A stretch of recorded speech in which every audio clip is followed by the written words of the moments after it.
미세먼지 먹고도 잘 사는 법을 저자 한의학 박사 이전우입니다.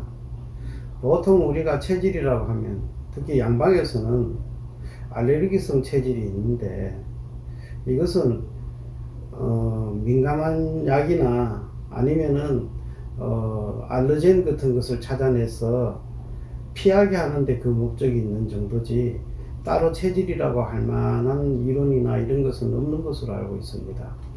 한의에서는 진료 절반에 걸쳐서 참고하는 전제 조건에 해당할 정도로 중요하게 봅니다. 그렇기 때문에 사람이 다양한 만큼 체질의 종류가 한의에서는 많아질 수밖에 없습니다. 엄밀히는 사상체질처럼 거의 완벽한 이론이 있는 것 외에는 아마도 우선 고려사항이라는 것이 더 맞는 말일 수도 있기는 있습니다. 체질이 나오게 된 근거는 장상론이라는 학문에서 비롯되었습니다. 장상론이란 내부 장기의 운행이, 속에 있는 장부의 운행이 겉으로 드러난다는 이론인데, 진료시 겉을 보면서 꼭 점쟁이처럼 맞춘다고 이야기하는 사람들도 있는 것처럼 겉을 보면서 장부의 기능을 파악할 수 있는 그 이론적인 근거가 되는 학문입니다. 사람이 생긴 것이 다 다르듯이 또 사람마다 오장의 발달 정도도 다 달라지는 데서 체질이 나타나게 되어 있다고 생각을 합니다. 예를 들자면은 근육이 발달하고 눈이 발달하고 팔다리가 쭉쭉 뻗은 사람들, 이런 사람들은 간 기능이 많이 활동하는 사람이라고 봅니다. 흔히 운동선수나 군인들한테서 많이 볼 수 있습니다. 이런 사람들은 병이 온다면 거의 간과 상관되는 병이 오게 되어 있습니다. 왜냐하면 이 사람들은 간 기능 위주로 살아가는 사람들이라 간 기능의 변화가 가장 많이 오기 때문입니다. 즉 여기에서도 알 수 있다시피 사람은 주로 발달한 장부 위주로 살아간다고 보는 것이 한의학적인 시각입니다. 방금 이야기한 것은 오장에 관한 이야기지만 비단 오장 기능만 갖고만 이야기하지도 않습니다. 가령 남자와 여자가 있습니다. 남자와 여자도 체질이라면 체질인 거죠. 동의보감의 기의 용약법에 보면 남자는 양에 속해서 기를 받으면은 잘 흩어지고, 여자는 음에 속해서 기를 만나면은 울체가 잘 되니 남자는 기병이 좀 적은데 여자는 기병이 상대적으로 많다라고 되어 있습니다. 이런 것과 키 큰 사람과 키 작은 사람도 한의에서는 차이를 둡니다. 키가 큰 사람들은 움직이는데 에너지가 많이 드니 기가 허해지기 쉽고, 키 작은 사람은 기가 울체되기가 쉬우니 화가 생기거나 기울이 생기기 쉽다라고 봅니다. 그리고 피부색이 검은 사람과 흰 사람도 차이가 납니다. 신령장부도에 보면은 피부가 검은 사람은 신기가 족하고, 그리고 피부가 흰 사람들은 기어하거나 습이 많다라고 되어 있습니다.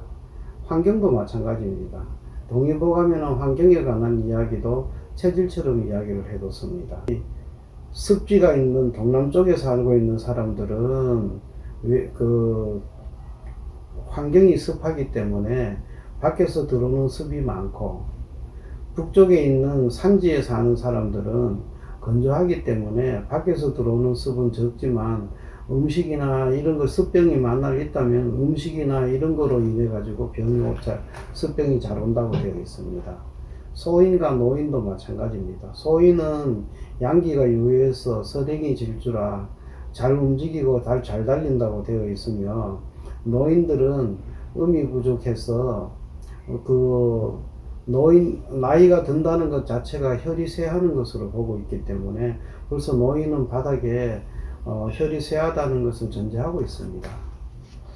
그리고 골격이 좋은 사람과 살이 많은 사람, 그리고 열이 많은 사람과 한기가 많은 사람, 이 한열에 관한 것은 책에도 이야기를 해놨는데, 이 한열은 한 체질은 몸의 기능이 떨어지기 쉬운 체질이고, 열 체질은 몸의 기능이 항진되기 쉬운 체질로 이야기합니다. 조만간에 기회가 있으면은 따로 요건 한번 정리를 할까 합니다. 그리고 한의학 전반을 보면은 그 비위를 중심으로 심간, 폐신의 기능을 이야기를 했고, 사상 체질에서는 심장을 중심으로 비신, 간표의 운행에 대해서 이야기를 했습니다. 이렇게 이야기하니까 참 장황한데, 예를 들어가 말씀을 드리면, 만약에 키 큰 사람이 노인이 됐다. 그러면은 어떤 상태일까요? 일단 키가 크다는 것은 기가 허해지기 쉬운 사람이고, 그리고 노인이 됐다면 기혈이 같이 모자라는 사람이 기혈을 보호하면서도 기를 더 보호해야 되는 것이고, 반대로 키 작은 사람이 노인이 되었다면 기혈이 모자라는 것은 노인이 되었으니까 똑같지만 키가 작은 사람이 기가 뭉치기 쉽고 열이 있게 됩니다. 그러면은 기혈을 도와주면서 기를 흩어뜨리거나 열을 좀 조절을 하는 약을 같이 넣어줘야 됩니다. 그런 식으로 처방이나 진료에도 적용이 됩니다. 결국 한의에서의 체질이란 환자의 경향성을 파악해서 적절한 치료를 하려는 노력입니다. 그 경향성을 감안해서 질병에 대한 대처가 이루어지며 치료나 처방의 구성을 아까 말씀드린 것처럼 조절하게 되어 있습니다. 만약 이 경향성이 한쪽으로 많이 치우쳤다면, 그래가 편파적으로 되었다면 한의에서는 그것을 질병으로 봅니다. 그러면 치료는 그 편파적이 된 것을 가운데로 보내는 노력이 그것을 치료라고 합니다. 보통 타고난 체질은 불변이라고 봅니다. 우리가 키 큰 사람이 다시 작아질 수는 없잖아요.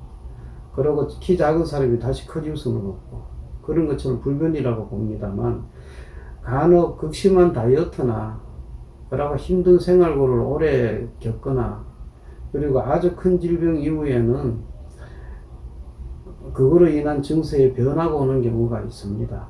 그렇지만 그렇다고 하더라도 근본적으로 완전히 벗어나는 경우는 많지 않고요. 경험상 10살 이하에는 변화가 가능한 것 같습니다. 작은 체질도 큰 체질로 바뀔 수 있는 나이입니다. 체질론의 결과를 곰곰이 따지고 생각해 보면은 그런 결론이 납니다. 큰 병은 벌써 나면서 어느 정도는 정해져 있다는 것이며, 그리고 질병의 발생 추이도 앞으로 어떤 병이 올 건가도 어느 정도 예상이 가능하다는 겁니다. 다만 미리 끊임없이 주의를 기울여서 양성을 잘하면 어느 정도 피해갈 수는 있습니다. 체질마다 다 장점도 있고 약점도 있고, 그런데 장점은 살리고 약점은 극복하면서, 그래서 질병을 완벽히 피해가면서 살 수가 있으면은 얼마나 좋겠습니까만, 그것이 서로 간에 다 연관성이 걸려 있어서 사실은 거의 불가능합니다. 그래서 전체적인 치료법에도 예로부터 중용을 강조를 했을 것이라고 생각이 됩니다. 모든 근심과 걱정은 욕심에서 비롯된다고 이재만 선생님은 말씀하셨습니다. 그 욕심도 적당한 욕심은 좋은데 너무 치우친 욕심이나 많은 욕심이 화를 부른다고 되어 있습니다. 병도 마찬가지입니다. 늘 병은 그 치우침에서 오니 내가 살면서 중심을 가지고 생활을 즐겁게 하는 것이 건강을 지키는 길이라 생각합니다. 감사합니다.